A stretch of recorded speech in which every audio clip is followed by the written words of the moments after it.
Bueno, vamos a pasar directamente a la palabra. Se leía esta tarde en Mateo capítulo 24, el capítulo de la enseñanza escatológica o profética del Señor Jesús, capítulo que yo creo que deberíamos de leer, y lo digo en serio, como mínimo una vez a la semana.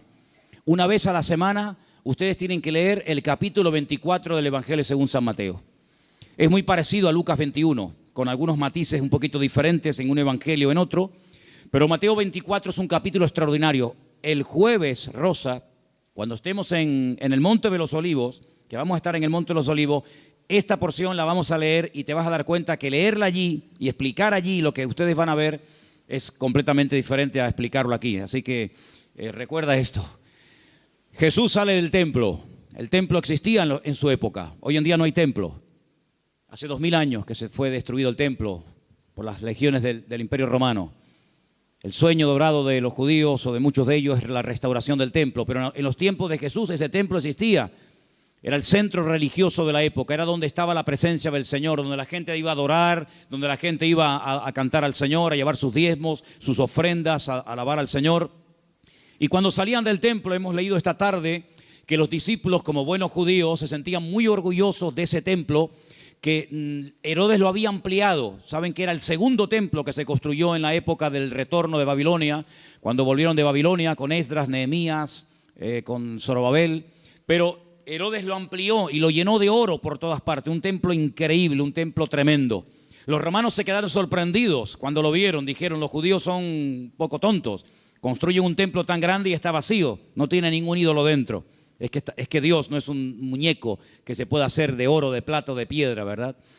Y cuando salían del templo, los discípulos le muestran al Señor las maravillas de ese templo, lo grande que era, lo enorme que era, lo hermoso que era. Y el Señor les da un golpe bajo. El Señor le dice: observarlo bien, mírenlo bien, porque en menos de una generación no quedará piedra sobre piedra de este templo. Efectivamente, 37 años después de lanzar esta palabra profética, 37 años después, el templo quedó totalmente destruido hasta este momento. Desde el año 70 después de Cristo hasta este momento, no hay templo en Jerusalén. Se cumplió literalmente la palabra. Pero la palabra golpeó tanto el corazón de estos discípulos que ellos salieron del templo, bajaron todo el torrente de Cedrón, lo subieron, se van al Monte de los Olivos. Y allí dice uno de los evangelios que solamente 4 de los 12 se acercan al Señor y le preguntan aparte: ¿cuándo? ¿Cómo?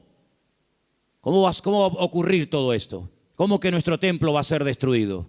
¿Qué señal habrá? ¿A qué tenemos que observar? ¿Qué tenemos que fijarnos para saber que el tiempo se acerca? Entonces el Señor les da una enseñanza tremenda. Qué importante es preguntar, hermano, de verdad, ¿eh? Si no hubieran preguntado los discípulos al Señor: ¿qué señal habrá de tu venida y del fin del siglo?, nos hubiéramos perdido toda la enseñanza de Mateo 24. Por eso repito, qué importante es preguntar, pero cuidado, no preguntar a cualquiera, no preguntar a cualquier parte, sino preguntar a la persona que te puede dar la respuesta correcta, porque una de las señales que el Señor dice en este capítulo, y es algo que yo quiero en esta tarde hablar, es que tenemos que estar preparados, porque una de las muchas señales de los últimos tiempos va a ser la proliferación de falsas doctrinas. Dice la Biblia, lo leíamos el jueves, que algunos llegarán hasta escuchar. Dice el Espíritu claramente que en los postreros días algunos apostatarán de la fe y escucharán a espíritus engañadores y ahí da una enseñanza tremenda. Entonces, una de las señales de los últimos tiempos es que se enseñarán cosas extrañas. Por eso yo vengo ya semanas hablando y quiero volver otra vez a repetir, no porque no tenga otras cosas que decir, sino porque considero que hay que repetir las cosas que se enseñan, y más cuando son de vital importancia. Y es que tenemos que orar y tenemos que estudiar la palabra para que tengamos una fe sana. Una fe sana, término que por cierto aparece en Tito capítulo 2, donde el apóstol Pablo dice: oye, tenemos que tener una sana doctrina, pero también tenemos que tener una fe sana. Cuidado, que hay gente que tiene una fe muy rara, ¿eh? Hay cristianos que cuando los oyes hablar dice: sí, tiene fe, pero es una fe un tanto rara, un tanto extraña, una fe mística. Yo puse unos ejemplos unas semanas atrás, no sé cuántos de ustedes lo recordarán, cuando algunos discípulos dijeron al Señor: Señor, no nos quisieron recibir. No nos han dado la bienvenida. ¿Tú quieres que oremos para que caiga fuego del cielo y lo destruya? Si yo dice, alto, ¿qué estáis diciendo? ¿Estáis locos? Tenían fe, pero cuidado. La fe no es para destruir. La fe no es para hacer daño. La fe no es para orar para que caiga fuego del cielo. Dice, ustedes no saben bajo qué espíritu, bajo qué influencia espiritual están ustedes hablando. Que no. El apóstol Pablo, ¿os acordáis? Le decía a Timoteo, la fe que ahora tienes es una fe no fingida, es una fe sincera. Explicaba este término en Italia, sincera, ¿no? O sea que cuando traían los bloques de mármol, los mármol de Carrara, y comenzaban a construir los templos, las catedrales y los edificios, algunos de esos bloques de mármol venían con imperfecciones, venían con agujeritos, y claro, se veía feo. Cuando es un bloque no, pero cuando son tantos, entonces los rellenaban con cera, y parecía como que no había ningún defecto. Pero cuando daba el sol con fuerza contra aquellos bloques, se derretía la cera y se veía horrible. Decían, manden bloques sin cera, manden bloques sin cera, para que después cuando salga el sol no se quede esto de una forma tan fea y de tan mal aspecto, ¿no? Entonces el apóstol Pablo decía a Timoteo, la fe que tienes no es una fe fingida, no es una fe de máscara, como dice otras versiones, es una fe que primeramente habitó en tu abuela Loida. Y después la tuvo tu madre, Eunice, y ahora la tienes tú.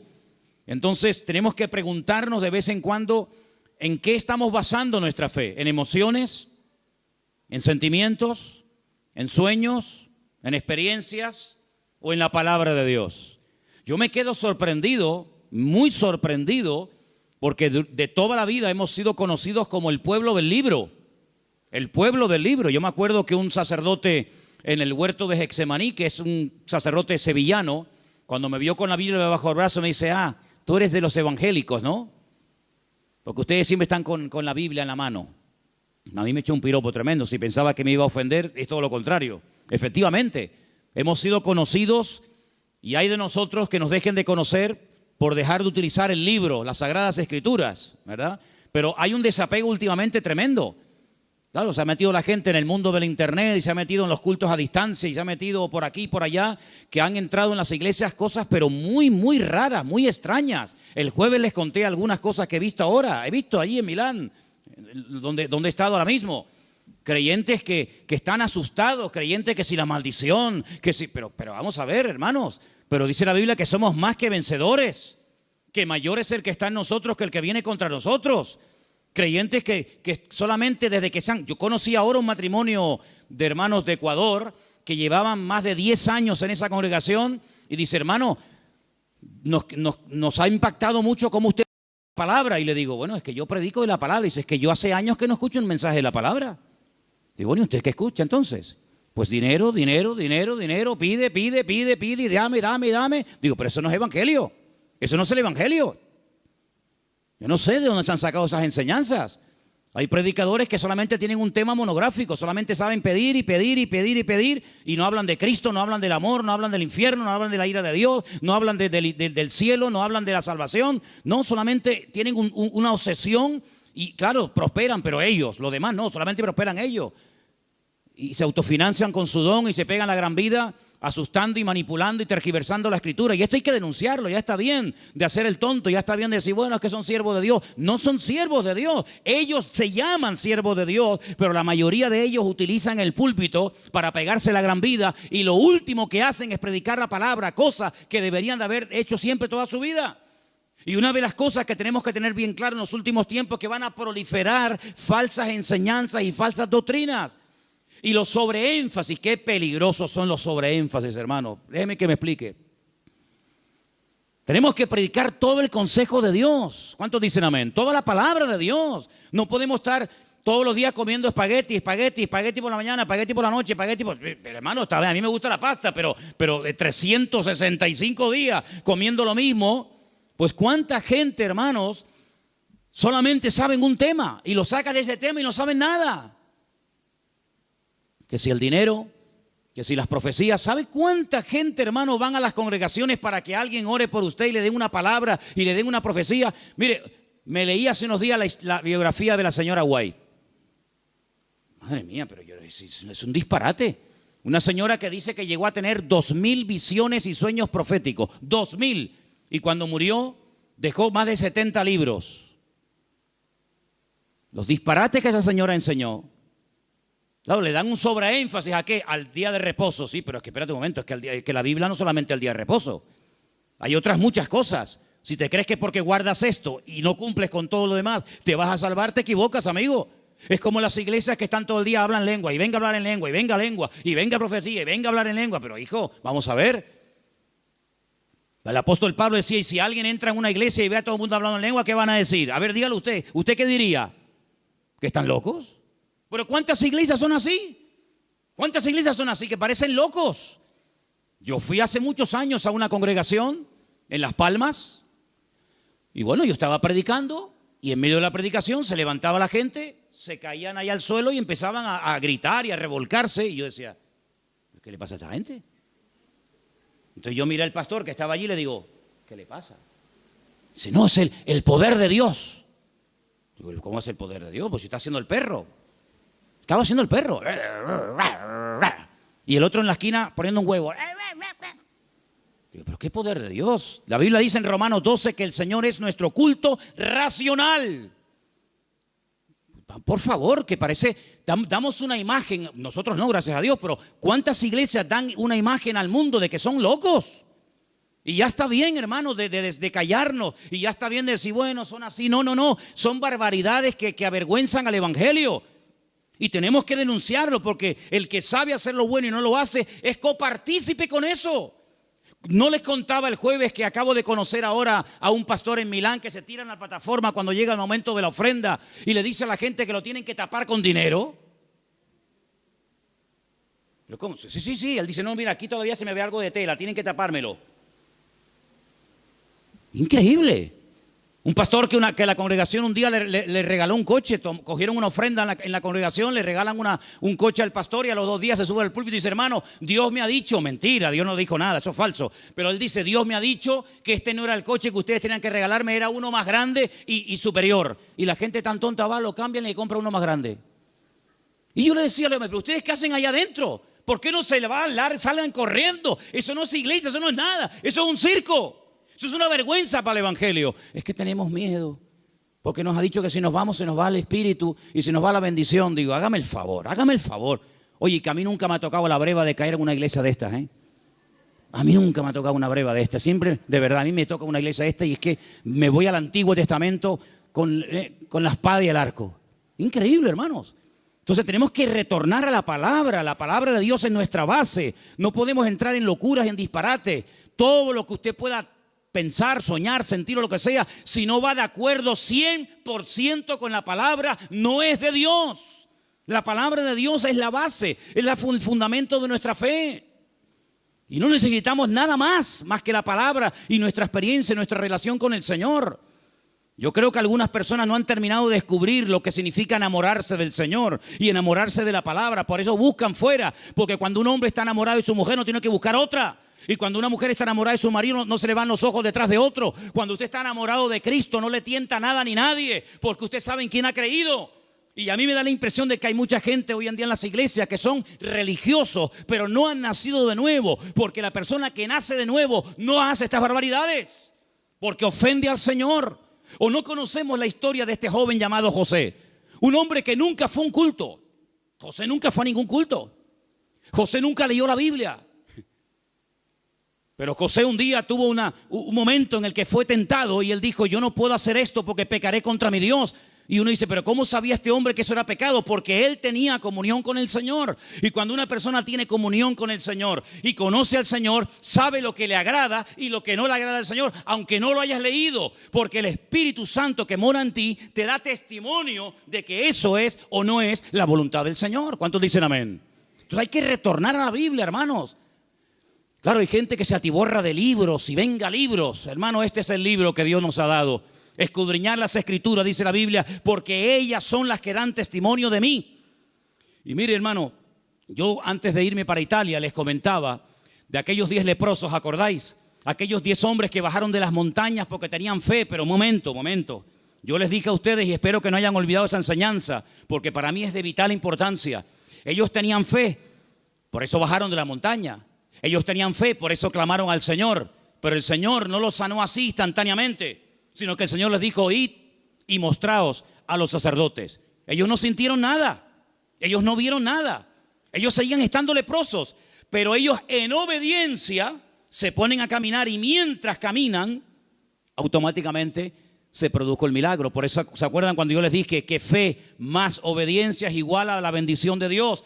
Por eso hay gente que tiene fe, pero no crecen, no maduran, porque es una fe a veces extraña, envenenada, contaminada, porque han estado en tantos sitios que, permítame la expresión, tienen un potaje en la cabeza.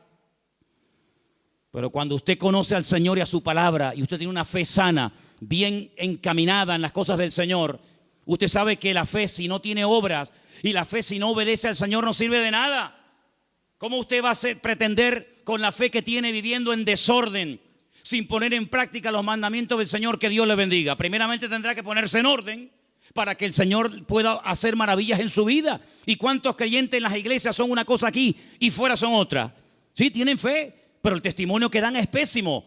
Bendito sea la palabra cuando el Señor dice a través de la boca de Pablo, no me avergüenzo del evangelio, porque es poder de Dios.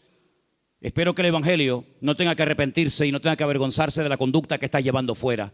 Porque aquí todos somos muy buenos, aquí todos levantamos las manos o el que quiera, y aquí todos somos muy santos. Pero ¿y por fuera? Porque a mí de qué me sirve que vengas aquí, gloria a Dios y aleluya, si luego en la calle eres un desorden y vives en pecado, estás viviendo en adulterio, estás viviendo en fornicación, tienes un mal testimonio en la familia. No, tienes que plantearte tu relación con Dios. ¿A qué vienes aquí? ¿A cambiar o a qué? ¿A fichar como en un trabajo? No, fui al culto. Sí, fui al culto porque te entró por aquí y te salió por ahí, porque no ha habido cambios en tu vida. Esta es una iglesia donde queremos que la gente venga, gloria a Dios, sí, pero que vengan a cambiar. Y que sepan que aquí no vamos a estar con tonterías ni con experiencias extrasensoriales, sino que aquí te vamos a llevar a la palabra. Y la palabra te va a hablar y el Espíritu va a hablar a tu corazón. Y en cuanto veamos cosas extrañas que no son de Dios, pues te las tendremos que decir. Y claro, algunos esta cosa no lo entienden y dicen, no, es que aquí no hay amor. Bueno, si usted entiende el amor, que le vamos a decir lo que usted quiere oír, evidentemente aquí no lo va a encontrar. Aquí le vamos a decir lo que dice la palabra. Y los que estamos, los que vienen, se adaptan a lo que hay, y si no, pues que el Señor le bendiga y que le lleve a otra iglesia. Pero aquí no vamos a ceder ni un milímetro por agradar los oídos, por tener mucha gente, porque si tener mucha gente significa bajar el listón de la santidad de Dios, amigo, hasta ahí hemos llegado. La palabra dice que sin santidad nadie verá al Señor. Me da igual si es fulanito de tal, don fulano de tal. Sin santidad nadie verá al Señor. Es que yo canto, que me da igual. El diablo canta mejor que nosotros. Sin santidad nadie verá al Señor. ¿Qué es santidad? Vivir como Dios manda. Es que yo no quiero vivir como Dios manda. Pues a ver lo que haces. A ver lo que haces. Porque tarde o temprano te vas a sentir confrontado con la palabra. Claro, la carne siempre te va a decir que no pasa nada. ¿No se lo dijo Satanás a Eva? ¿Qué le dijo Satanás a Eva? ¿Por qué no comes? Y dice, porque Dios me ha dicho que si como muero. ¿Y qué le dijo Satanás? No, que eso no es así. Tú no vas a morir, come para que veas. Y le creyó al diablo. ¿Y cuántas veces creemos que Dios está equivocado, que es injusto con nosotros, cuando la palabra del Señor nos dice que en los últimos tiempos el enemigo va a ser tan sutil que muchas veces le va a permitir a la gente tener esa falsa seguridad de creer que estoy en desorden y en pecado, pero Dios me va a bendecir igual? No, mi amigo. Las consecuencias tarde o temprano de una vida en desorden son terribles, porque la paga del pecado ha sido y es y será siempre la muerte. ¿Cuántos dicen amén? Hay tres cosas que tenemos que tener claro a estas alturas. Primero, ¿a qué nos ha llamado el Señor? ¿A qué nos ha llamado el Señor? ¿Tú sabes la tranquilidad que tú tienes en tu corazón cuando tú sabes a lo que te ha llamado y a lo que no te ha llamado el Señor? No tienes que estar imitando a nadie. No tienes que viajar por el mundo entero buscando el sistema, el método en Colombia, en Venezuela, en Cuba, en Puerto Rico, en Toronto. Yo no tengo que ir a ninguna parte. Lo que dice la Biblia, entra en tu aposento y tu Padre que te ve en lo secreto te recompensará en público. Claro, es más fácil coger un avión y irte a Corea, a ver lo que hacen los coreanos. Es mucho más fácil coger un avión y pagarte el pasaje como Jonás, que prefería pagar el pasaje, ¿verdad? Y mantener la rebeldía que dar marcha atrás. Es mucho más fácil coger un avión y decir, a ver, una iglesia que esté creciendo mucho, a Nigeria, ahí nos vamos todos. Ahora a Pensacola, ahora a Toronto, ahora... Hermanos, a donde tenemos que ir, dice el Señor, venid a mí los trabajados y cargados, que yo os haré descansar. ¿Cuántos dicen amén? Entonces, tener claro a lo que nos ha llamado el Señor y a lo que no nos ha llamado. No hay una iglesia 100% completa. Yo les digo, esta iglesia no es completa. Tenemos muchas carencias. No somos una iglesia fuerte en misiones. No tenemos misioneros ahora mismo en el mundo. Tenemos un montón de carencias. Pero creemos que hay un área en la que el Señor nos puede utilizar. Pero hermanos, hay congregaciones que pretenden hacerlo todo. Lo entienden todo, lo saben todo. Y la Biblia nos enseña que somos un cuerpo y que nos necesitamos los unos de los otros. Y capaz que lo que el Señor nos ha dado, tal vez no lo tenga el hermano de la esquina, pero el hermano de la esquina seguro que Dios le ha dotado con algo que nos hace falta a nosotros. Y así nos complementamos y trabajamos en el mismo sentir, en un cuerpo en el Señor. ¿Cuántos dicen amén? Nuestra identidad, ay hermano, la identidad. Esto es algo que trae de cabeza a miles de personas. Porque la gente tiene que tener una identidad. Y si no la encuentran en la casa, la va a encontrar en el fútbol. Y si no, en cualquier otro lado. Nuestra identidad, ¿de dónde viene nuestra identidad? Nuestra identidad viene de Cristo. Nuestra identidad viene del Señor. Yo no tengo que ponerme ahora todo el cuerpo lleno de tatuajes para sentirme, digamos, querido y respetado por un cierto sector de la sociedad. No. ¿Sabes qué? Yo he sido aceptado por Cristo tal y como soy, con mis defectos, con mis virtudes y con mis debilidades. ¿Cuántos dicen amén? Ahora, si usted tiene complejos, si usted no se termina de aceptar a sí mismo, pues usted no va a crecer y usted no va a madurar hasta que tú no le des gracias a Dios por el cuerpo que tienes y le digas gracias, Señor, porque tú me hiciste así. Usted no va a poder disfrutar de la vida. Su identidad tiene que venir de la fuente. ¿Y cuál es la fuente de la que bebemos? Nuestro Señor Jesucristo. Eso nos ayuda a descubrir nuestras limitaciones. Eso nos ayuda a saber lo que tenemos y lo que no tenemos. ¿Han oído el pasaje del libro de los Hechos cuando dice la Biblia que a la hora de la oración subían Pedro y Juan al templo a orar y dice que había ahí un mendigo que les pidió limosna? Lo conocéis, ¿verdad? Conocido. ¿Qué le dijo Pedro al paralítico? No tengo. ¿Qué? Fíjate tú, un hombre que con la sombra sanaba a los enfermos. Un hombre que oró por muertos y los resucitó. Un hombre que caminó por encima de las aguas. Un hombre que un día fue a pescar, le abrió la boca al pez y sacó una moneda dentro. ¿Te imaginas que nos pase eso a nosotros? Un hombre que vio milagros del Señor y dice, no tengo ni plata ni oro. ¿Tú te imaginas que ese hombre fuera un predicador hoy en día? ¿Sería multimillonario? Si muchos son unos mequetrefes que no saben ni hablar en público y viven a cuerpo de rey, tú imagínate un predicador hoy en día que tuviera el currículum que tenía Pedro. Sería algo increíble. Pedro dijo, no tengo ni plata ni oro, pero tengo algo que ni con todo el oro del mundo puedes comprar. Y le dijo al hombre con toda la autoridad, porque sabía lo que tenía. Porque cuando uno sabe lo que tiene, se mueve con autoridad. Y cuando no sabes que tienes eso, pues mejor estate quieto. En el nombre de Jesucristo, levántate y camina. Y el Señor hizo un milagro tremendo. Entonces las iglesias, los creyentes hoy en día, tenemos que saber a lo que Dios nos ha llamado. Tenemos que saber lo que tenemos y lo que no tenemos. Y darle gracias al Señor, porque Dios con nosotros ha sido tremendamente fiel. Y a unos le da 30, a otros le da 60, a otros le da 100. Y cada uno tiene que saber moverse en el área donde Dios lo ha puesto. ¿Cuántos dicen amén? Pero no escondas, como decía Pierre hace un rato, no escondas el talento bajo tierra. Porque hay gente que a lo mejor tiene un talento pero no lo usan. Y yo conozco muchos creyentes que no están usando lo que Dios les ha dado. No lo están usando. Están más preocupados en conseguir un buen trabajo que en servir a Dios. Están más preocupados en pagar lo que deben que decir, Señor, yo todavía no sé el don que tengo. Si yo me pusiera a preguntarle a muchos creyentes hoy en día, ¿cuál es el don que Dios le dio a usted? ¿Cuál es el don que Dios le dio a usted? Muchos dirían, no lo sé. Y llevan toda la vida en la iglesia. Entonces, en estos años, ¿qué has hecho? Porque si no sabes a lo que Dios te ha llamado, si no sabes cuál es el don que tienes, la pregunta es, ¿usted qué ha hecho en los 10 años que lleva en el culto? ¿Qué es lo que usted ha hecho? Queridos hermanos, es el tiempo de que le preguntemos honestamente al Señor, y está el año a punto de terminar, Señor, ¿en qué área tú quieres utilizar mi vida? Porque el Señor tiene grandes sorpresas para todos y para cada uno de nosotros. ¿Cuántos dicen amén? Ahora, hermano, escúcheme una cosa. Dios quiere que crezcamos en todas las áreas. Como dije antes, el sobreenfatizar algo, el crecer demasiado en un área, olvidándonos de otras, lo que produce son monstruos. Hay gente que le da un énfasis tremendo a la oración. Y claro, la oración es muy importante, hay que orar, claro que sí. Pero no tienen ni papa, no tienen ni idea de la Biblia. Por otra parte, hay gente que está todo el día con la Biblia, leyendo, memorizando y estudiando, pero nunca oran. Luego, tenemos que crecer con un equilibrio, de tal manera que no seamos como un monstruo que crece mucho en un área, pero nada en otro área. Y tenemos que dedicarle tiempo al Señor a decir, Señor, yo quiero crecer espíritu, alma y cuerpo, como dice la palabra. ¿Cuál fue el último libro que leíste? Sin contar la Biblia. ¿Cuál fue el último libro que leíste? Hay cristianos que no leen nada. Hay cristianos que no leen nunca nada. ¿Y cómo van ustedes a contactar? ¿Y cómo van ustedes a evangelizar? ¿Y cómo van ustedes a dialogar con personas del mundo que no leen la Biblia, sino que leen y están preocupados con otras cosas? Si tú no estás puesto en lo que el mundo habla y comenta, ¿cómo vamos a alcanzarlos si no saben ni por dónde empieza una conversación, ni por dónde termina? Hay gente que no trabaja, ni estudia, ni hacen nada. Y son las víctimas y son las personas más propensas a caer en desánimo, en depresión y en pecado.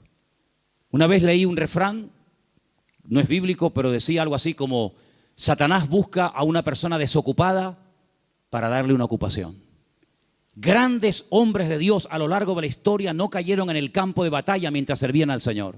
Grandes personajes de la historia no cayeron cuando estaban activos sirviendo al Señor, sino en tiempos de ociosidad, cuando se aburrían, cuando no tenían otra cosa que hacer, porque para pecar hace falta tener tiempo. Por lo tanto, no desperdicien el tiempo, hermano. Pídanle al Señor: Señor, ayúdame a utilizar el tiempo. Si tienes tiempo libre, ponte a orar, congrégate, busca un libro, un buen libro para estudiar, para servir al Señor, para prepararte, pero no estés todo el santo día sin hacer nada, porque eso tarde o temprano se va a volver en tu contra y te va a crear grandes problemas.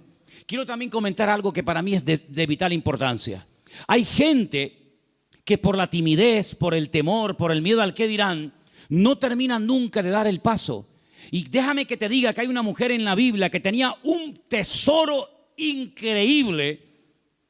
Lo quería consagrar, lo quería entregar al Señor, pero no fue de utilidad su tesoro, no fue de bendición lo que ella tenía, hasta que rompió el vaso de alabastro y ungió con ese perfume al Señor, y dice que toda la casa se llenó del olor del perfume. ¿Cuánto tiempo hace que no caes quebrantado en la presencia del Señor? Hay gente que tiene los ojos muy secos, hace tiempo que no lloran, que no se quebrantan en la presencia del Señor. Viven secos como palos, como aquel valle de huesos secos, que dice que eran muchos, pero estaban secos. Estaban secos, no había vida, no había espíritu en ellos.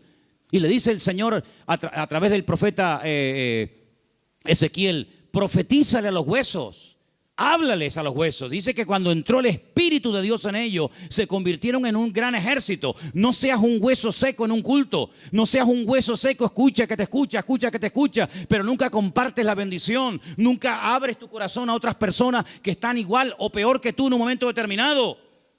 Pídele al Señor antes de que finalice el año, que está ya, como quien dice, a la vuelta de la esquina, poder ganar almas a los pies de Cristo. ¿Cuál fue la última persona que ganaste para Cristo? Yo estoy seguro, no lo voy a preguntar, porque no quiero que te sientas mal. Bueno, sí quiero que te sientas mal. Sí. No, que si no sería falso. Sí quiero que te sientas mal. ¿Cuántas almas has ganado para el Señor en este año? ¿10? ¿5? ¿1? No has ganado a nadie este año. Si yo no gano ni un alma para Cristo en un año, yo me muero. Le diría al Señor: Señor, llévame contigo. Ya mi ministerio se secó. Ya se secó. ¿Sabes lo que pasar 365 días? Viajar, comprar, ir de vacaciones, disfrutar de la vida, de lo que tienes, trabajar, estudiar y no ganar ni un alma para Cristo. Eso se llama esterilidad, amigo. ¿Y cuántos creyentes son estériles? ¿Cuántos creyentes son estériles? No han tenido el privilegio de llevar ni a uno en 365 días a los pies de Cristo. ¿Cuántas Biblias has repartido este año? ¿50? ¿25? ¿10? ¿Ninguna? ¿Cuántos folletos has repartido este año para invitar a alguien a un culto? Hablarle del Señor. Esa es nuestra realidad. Esa es la realidad del pueblo de Dios. Por eso cuando me dicen, hermano, ¿por qué hoy en día no hay tantos milagros como hace 2000 años? Es que es normal. Porque el nivel de consagración y de compromiso del creyente del siglo XXI no tiene nada que ver con el creyente de los primeros siglos de la era cristiana. Aquella gente vivía para y por Cristo. Estaban obsesionados con el Señor. Hoy en día es muy, muy, muy difícil encontrar a uno en una iglesia que tenga las ideas claras, que dedique tiempo a la semana, 1 hora a la semana, un par de horas a la semana, para decir, ahora no voy a trabajar, no voy a ni móviles, ni internet, ni nada, sino voy a salir a la calle a ver si el Señor me pone a alguien en el camino, voy a evangelizar a un chico en el parque, a una señora que esté por ahí caminando. Es muy difícil encontrar a jóvenes, incluso hoy en día, obsesionados por Cristo. Yo le decía hace poco a un pastor, en mi época, cuando yo me convertí al Señor, todos los jóvenes en mi iglesia solamente queríamos una cosa, ir a la escuela bíblica, prepararnos y servir al Señor. Esa era la obsesión. Llegamos a ser hasta criticados. Algunos de la congregación decían, pero ¿ahora qué pasa? ¿Que todo el mundo se quiere ir al seminario y prepararse para servir al Señor? Hasta recibimos crítica en aquellos tiempos. Y en aquellos años surgieron un montón de pastores que hasta el día de hoy, son los que están. Pero pastores que ya tenemos 50 y pico años largos, porque te hablo hace ya 30 y tantos años atrás. Bueno, pues 35 años han pasado desde que yo estoy sirviendo al Señor y yo no he visto que ese deseo de servir al Señor a tiempo completo, como misionero, como pastor, como evangelista, como lo que sea, se ha ido diluyendo, se ha ido perdiendo. Y tú puedes observar hoy en día en los púlpitos que los pastores pues ya tienen de 50 años para arriba, si no más. Dime qué pastor hay, nómbrame 10 pastores en Tenerife que tengan 21 años como yo fui el primer pastor. Bueno, yo fui pastor con 19, pero dime 5 pastores en Tenerife que tengan 20 años y que sean pastores en este momento con 20 años. Ni uno. En mi época todos teníamos esa edad. Empezamos con 19, 20, 21 años hasta ahora. Tenemos que recuperar tantas y tantas cosas. En mi época no había la mayoría de las cosas que hay hoy en día. En mi época no había WhatsApp, no había internet, no había páginas web. Los cultos eran muy sencillitos, eran muy normales, no había tanta parafernalia de sonido. Parece que hoy en día la puesta en escena tiene que tener esto y aquello, porque parece que si no, el culto como que no fluye. En aquella época una guitarra española, pum, a la calle, encima un banco, orábamos, venía la gente, estaba el Señor, una sencillez tremenda. Eso tenemos que volver a recuperarlo, porque nosotros estamos en este mundo, ¿para qué? ¿Para qué estás tú en este mundo? Y dime, ¿para qué estás? Para llegar a una edad y decir, bueno, yo ya tengo mi casita, mis mueblecitos, mi paguita. Qué vida tan triste, perdóname. Qué vida tan triste. Estar esperando a yo jubilarme, para estar ahí esperando a la muerte. Este verano, cuando hice a un pueblo, había 3 personas en el pueblo. 3 personas en un pueblo, allí arriba, en los cañones del Sil, en Galicia. Cuando llegué, hablé con esos 3 viejitos y le digo, ¿qué tal? ¿Cómo están? Los 3 al momento me dijeron, aquí estamos esperando la muerte. Digo, ostras. Yo déjame dar un paso atrás, no sea que me pase a mí algo también.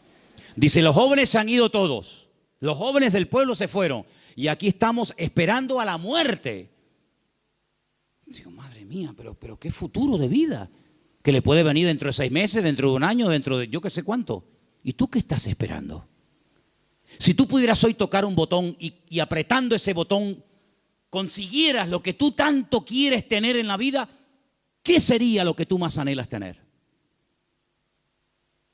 ¿Pasa ese botón por agradar y honrar al Señor? Yo quiero que en esta noche nos hagamos estas preguntas, hermanos. ¿Qué estamos haciendo con nuestras vidas? ¿Qué estamos haciendo con nuestras vidas? ¿Sabes? Hace unos días pensaba lo mismo que llevo años pensando. Se nos ha ido otra vez el año. Hoy es 20, ¿no? 20 de noviembre. Pero sí que parece que el otro día estábamos en el retiro con el pastor Antonio en el Puerto de la Cruz. Y yo me acuerdo que el otro día tuvimos el retiro donde hablábamos de Amalek. ¿Se acuerdan? Pues ¿cómo puedes pasar tanto tiempo? Y el campamento de jóvenes ya pasó. Y las vacaciones de verano se fueron. Otro invierno más. Y ahora, este mes, así, volando, llega diciembre y otro año más. Hermanos, algo tiene que cambiar en nuestras vidas. Te tienes que replantear tu tiempo, tu vida, tu juventud, tu matrimonio, tu familia de una forma diferente. Tú no puedes ser un parásito en una iglesia. Tú no puedes ser una persona ahí sentada 1 año, 2 años, 4 años, 5 años, 10 años, 30 años. Uy, se murió el hermano. Señor, toma, te lo mandamos, otro para arriba. No, hermano. Sea una oveja productiva. Involúcrese en las cosas del Señor. Tenga ilusión por las cosas del Señor. Y yo creo que si nosotros verdaderamente buscamos al Señor de todo corazón, hay tantas cosas que podemos hacer todavía para el Señor. Yo, hermano, yo tengo más ganas de servir al Señor que nunca, pero yo no quiero que esta iglesia sea un freno para mi vida. Yo no quiero que esta iglesia se convierta en un tapón para mí. Yo tengo mucho más visión que estar aquí. Y yo estoy plenamente convencido de que el mundo, no Tenerife, el mundo nos está esperando. Y el Señor tiene gente aquí que puede utilizar de una forma tremenda, pero somos nosotros los que tenemos que decir, Señor, cuenta conmigo. Porque quiero terminar diciendo algo. La noche que el Señor Jesucristo sabía que iba a ser entregado, dijo algo tremendo. Dijo, Padre, pasa de mí esta copa, mas no se haga mi voluntad, sino la tuya. ¿Y saben cuál era la voluntad del Padre en ese momento? Que lo mataran. Es increíble. El año que viene va a ser un año muy interesante. Créanme, va a ser un año tan interesante. Porque ya empezaron los dolores de parto, pero los dolores de parto no duran siempre. No, hermana, yo no entiendo mucho de esto, yo nunca he parido, ¿no? Pero más o menos hablo de la teoría. Los dolores de parto están ahí, pero llega un momento que se acabó el dolor, nace el chiquillo y ya está. Bien. Llevamos años con dolores de parto. Europa ya lleva años en dolores de parto. España ni te cuento. España yo creo que le van a tener que hacer una cesárea dentro de poco, porque no hay forma de que salga el chiquillo, ¿vale?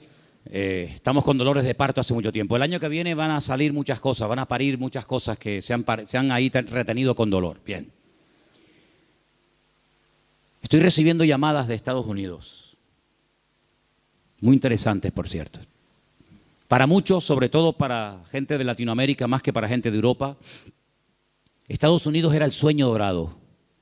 Yo recibo cada día correos de gente que me dice, he mandado solicitud, he pedido visa a Estados Unidos, me la han denegado, entonces estoy tocando la puerta a ver si usted, no sé qué. No te puedes ni imaginar la cantidad de gente que me escribe cada día de montones de lugares que primero tocan a la puerta del tío Sam. Primero le llaman al tío Sam. Y cuando el tío Sam le dice, por aquí no entra, entonces llaman yo qué sé, a Don Quijote de la Mancha y Sancho Panza, ¿no? Por ejemplo, por un ejemplo. Vean. ¿Cómo van a reaccionar todos aquellos creyentes que se fueron a Estados Unidos creyendo que era el paraíso terrenal? Cuando el señor Trump les diga, usted, y usted, y usted, fuera de aquí. Ay, amigo. A mí se me han abierto muchísimas puertas en Estados Unidos. Me he negado rotundamente a ir. Porque mi confianza y mi refugio no está en América, mi refugio está en Dios. Ahí está mi confianza. Y el libro de Proverbios dice, más vale bocado seco y en paz. ¿Eso qué? Un cacho de pan, pero con la bendición de Dios. ¿Se puede tener un trozo de pan con la bendición de Dios? Sí, claro. ¿Y se puede tener abundancia sin la bendición de Dios? Tan claro, por supuesto. ¿Qué te crees? ¿Que toda abundancia viene del cielo? Ay, amigo. ¿La bendición que es solamente tener o la bendición pasa por ser? Cuidado con eso. ¿Cómo van a reaccionar tantos y tantos que se fueron a América creyendo que aquello era el paraíso terrenal, que ya por fin el sueño dorado se había cumplido y que ahora le digan, vuélvanse a su tierra? Ay, amigo. Ha llegado el momento, hermanos, si no lo veis, lo vais a terminar viendo y entendiendo. Ha llegado el momento que todos los creyentes del mundo, en el único en el que nos vamos a poder refugiar, como siempre ha tenido que ser así, pero parece que se ha olvidado, es el Señor nuestro Dios. Él es nuestro pronto auxilio en las tribulaciones. Me llaman hermanos de Estados Unidos, ya han empezado las pintadas en iglesias evangélicas de hispanos diciéndole, váyanse a su tierra. No te puedes ni imaginar cuántas. Claro, eso no sale en las televisiones. Incluso persiguiendo ya a algunos judíos. Fíjate tú, el país del mundo donde más judíos hay, más que en Israel, es en Estados Unidos. Y ya muchas sinagogas están vendiendo en Nueva York, en New Jersey, en muchos lugares, porque ya están metiéndose con los mismos judíos. Pero es que todo eso está profetizado, hermanos. Todo eso está escrito. Que cada uno tendrá que volver a su lugar de origen. Y allí el Señor va a entrar en juicio con cada uno de nosotros. Así que el único escondedero, el único refugio va a estar en nuestro Dios. Nuestro refugio es el Señor Dios Todopoderoso. no es un país, no es una nación. Mire, si usted consigue aquí el mejor trabajo del mundo y gana miles de euros, pero usted no tiene la bendición de Dios sobre su vida, lo que usted tiene se va a volver en su contra. Porque he conocido a muchas personas que lo que buscan es una salida económica, un bienestar material, pero usted lo que tiene que buscar es la voluntad de Dios. Porque teniendo la voluntad del Señor, estemos donde estemos, el Señor está a nuestro lado. Ahora, si usted cree que el Dios de Estados Unidos es más grande que el de Garcilaso de la Vega, coja el pasaje y váyase mañana sin falta. Pero el Dios de allá es el Dios de acá y es el Dios en todas partes. Y Él es galardonador de los que le buscan. Nuestra confianza no está en los países, no está en los gobiernos. Nuestra confianza está única y exclusivamente en nuestro Dios. En el Dios que nunca nos ha fallado, el Dios que ha dicho estaré contigo todos los días hasta el fin del mundo, y el Dios que nos va a enseñar a vivir por fe.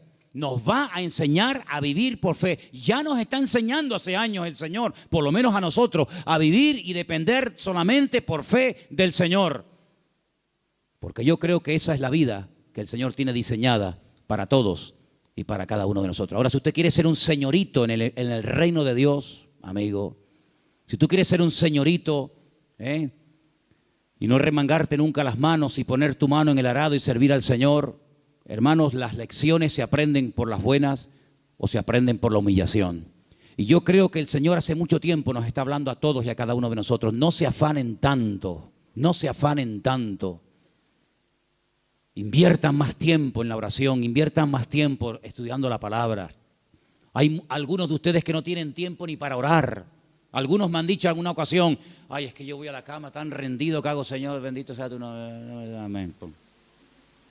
No, duermen en paz, la verdad es que duermen en paz, pero hermano querido, busque a Dios, busque a Dios. Hay mucho camino por recorrer, muchas cosas por hacer. Usted no puede dedicar más tiempo a lo material que a lo espiritual. Por favor, estamos invirtiendo el orden. Si usted dedica más tiempo a lo material que a lo espiritual, aquí está fallando algo.